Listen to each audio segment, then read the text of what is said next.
Hello guys, welcome to my YouTube channel. Today we are going to discuss about HVAC interview question and answer. Okay, आज हम बात करेंगे HVAC question and answer के बारे में. So first question, what does a HVAC engineer do. HVAC engineer का काम क्या होता है, क्या करते हैं. ठीक है.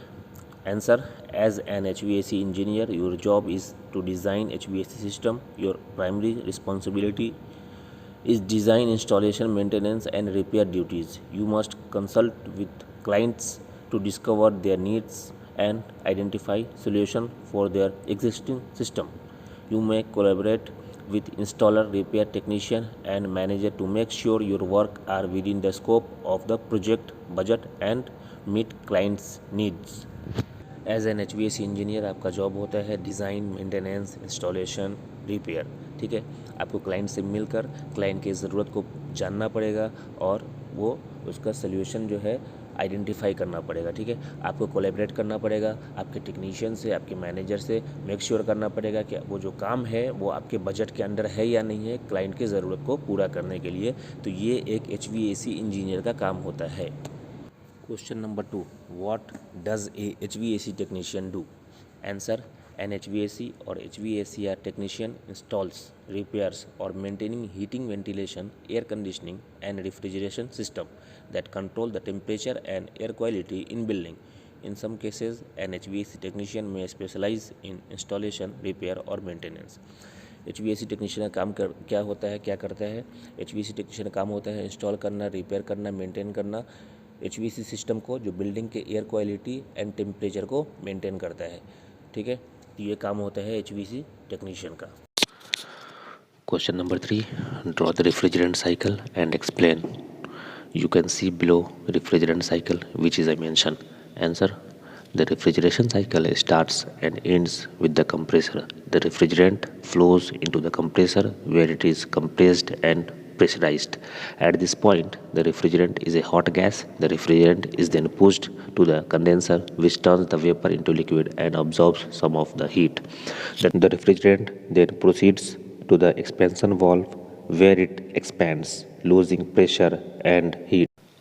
The refrigerant coming out of the expansion valve is cold and slow due to the loss of pressure. It enters the evaporator in a liquid state where the exchange of heat takes place, thus cooling the load inside the refrigerator. As the gas cools down the load, it absorbs the heat which turns into a gas. The gas is then pushed back into the compressor where it can start the cycle again. Okay, तो question है draw करने के लिए बोल रहा है refrigerant cycle को and explain करने के लिए बोल रहा है. ठीक है. तो ड्रॉ का पिक्चर जो है मैं नीचे डाल दिया हूँ, आप देख सकते हो. एक्सप्लेन करते हैं उसको.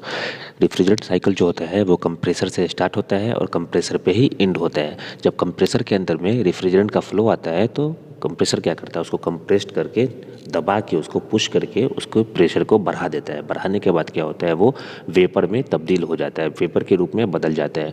जिसका वहाँ वेपर के रूप में बदलने के बाद क्या होता है, वो high temperature and high pressurized हो जाता है, हाई प्रेशर में हो जाता है. उसके बाद कंप्रेसर उसको through the pipe line, discharge line उसको कंडेंसर की तरफ भेजता है.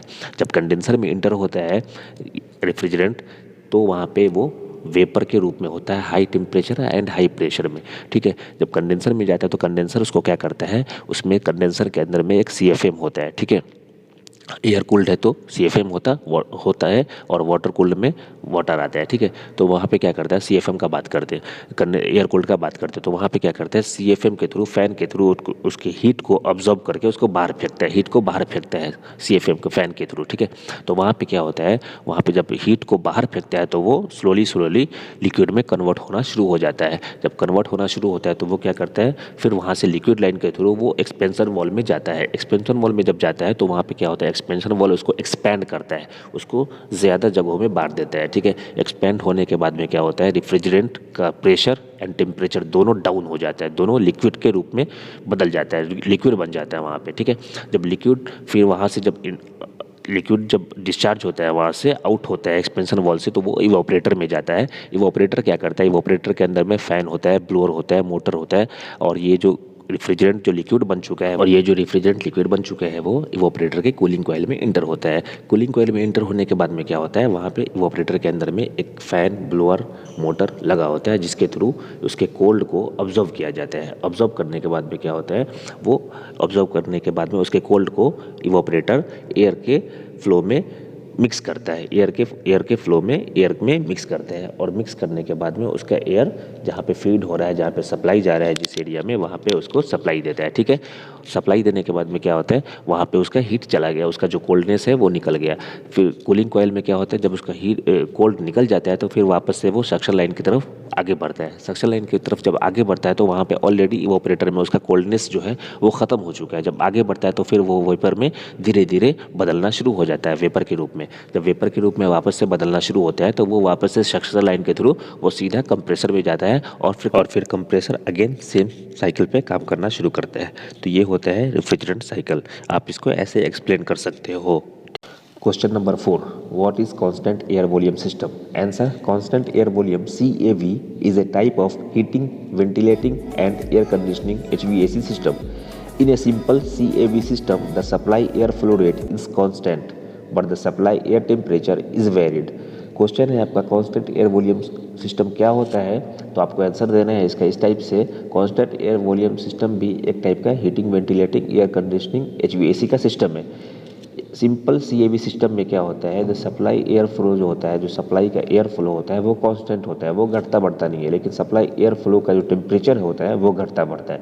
इसी को हम CAV कहते हैं। CAV में क्या होता है, सप्लाई का एयर फ्लो है उसका टेम्परेचर घटता बढ़ता है, लेकिन उसका एयर फ्लो घटता और बढ़ता नहीं है, जिसे हम CAV कहते हैं, constant air volume system. Question number 5. What is variable air volume system? Answer. Variable air volume system VAV is a type of heating, ventilating and air conditioning HVAC system. VAV system vary the airflow at a constant temperature. VAV system vary the airflow at a constant temperature. ठीक है, question है आपका variable air volume system क्या है, तो आपको answer करना है। VAV भी एक टाइप का HVAC का पार्ट है, HVAC का सिस्टम है, जिसमें एयर फ्लो जो है VAV के थ्रू एयर फ्लो घटाता है और बढ़ाया जाता है, घटाया और बढ़ाया जाता है, घटता और बढ़ता है। ठीक है, वो ऑटोमेटिक घटेगा और बढ़ेगा, लेकिन एयर फ्लो का जो टेम्परेचर है वो घटता और बढ़ता नहीं है, सिर्फ एयर फ्लो घटता है और बढ़ता है। लेकिन CAV में क्या होता है, एयर फ्लो कांस्टेंट होता है, लेकिन उसका जो टेम्परेचर होता है वो घटता है और बढ़ता है। एयर फ्लो का टेम्परेचर घटता है और बढ़ता है, और VAV में एयर फ्लो घटेगा और बढ़ेगा, लेकिन एयर फ्लो का टेम्परेचर घटेगा और बढ़ेगा नहीं, जिसे हम VAV और CAV कहते हैं। Question number 6. What is the function of AHU? Okay, answer. An air handling unit AHU is used to recondition and circulate air as part of a heating, ventilating and air conditioning system. The basic function of the AHU is to take in outside air, recondition it and supply it as a fresh air to a building. Question है what is the function of AHU? AHU का फंक्शन क्या होता है, तो आपको answer देना है। AHU भी HVAC का पार्ट है, HVAC का सिस्टम है, जिसका काम होता है आउटसाइड या फील्ड से जहाँ पे आप सप्लाई दे रहे हो एयर का, वहाँ से एयर को एग्जस्ट करना और फिर से उसको रिकंडीशन करना, कोल्ड में उसको एयर को कोल्ड करना और वापस से उसको बिल्डिंग में सप्लाई देने का काम होता है। तो मेन फंक्शन यही होता है। ठीक है, उसको एयर को एग्जस्ट करता है फील्ड से, उसको रिकंडीशन करता है, एयर को कोल्ड करता है और फिर से उसको फील्ड में सप्लाई करता है। Question number 7. What is the function of FCU? Answer. A fan coil unit FCU is a device that uses a coil and a fan to heat or cool a room without connecting to ductwork. Indoor air moves over the coil, which heat or cools the air before pushing it back out into the room. Question है FCU का फंक्शन क्या होता है, तो आपको answer देना है। FCU भी एक HVAC सिस्टम डिवाइस है, जिसके अंदर में एक फ़ैन, एक कॉइल यूज़ किया जाता है, जिसकी मदद से हम रूम को हीट या कूल करते हैं। ठीक है, समवेयर ये डक्टेबल FCU होता है, समवेयर डक्टेबल FCU नहीं होता है, सिर्फ FCU होता है लेकिन उसमें डक्ट नहीं कनेक्ट होता है। ठीक है, तो इसका काम है इंडोर का एयर जो होता है उसको एग्जस्ट करके कूलिंग कॉइल पे सर्कुलेट करता है, और सर्कुलेट करने के बाद जब एयर ठंडा हो जाता है तो इसको वापस से बिल्डिंग में या रूम में सप्लाई देता है। Question number 8. What are the types of condenser? Answer. The three main types of condenser are using in HVAC system. Okay, number 1 air cooled condenser, number 2 water cooled condenser, number 3 evaporative है।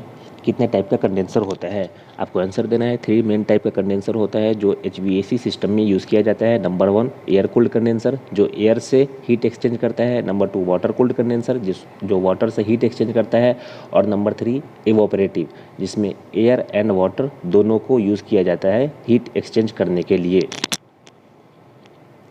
Question number 9. What are the types of compressor using in HVAC system? Answer. The 5 main types of compressor are using in HVAC system. Number 1 centrifugal compressor, number 2 screw compressor, number 3 scroll compressor, number 4 reciprocating compressor and number 5 rotary compressor. Question है कितने type का compressor HVAC system में use किया जाता है, तो आपको answer देना है 5 टाइप का। नंबर 1 है centrifugal, number 2 screw compressor, number 3 scroll compressor, number 4 reciprocating compressor and number 5 rotary compressor. Question number 10. What are the different types of expansion valve? Answer. Number 1 thermal expansion valve, number 2 manual valve, number 3 capillary tubes, number 4 automatic valves, number 5 electronics expansion valve, number 6 float valve है। कितने different type का expansion valve होता है, तो आपको answer देना है 6 type का होता है। Thermal expansion valve, number 2 manual valves, number 3 capillary tubes, number 4 automatic valves, number 5 electronics expansion valves, number 6 float valves. आज के लिए बस इतना ही, फिर मिलते हैं नेक्स्ट वीडियो में। Don't forget to subscribe my channel. Thank you.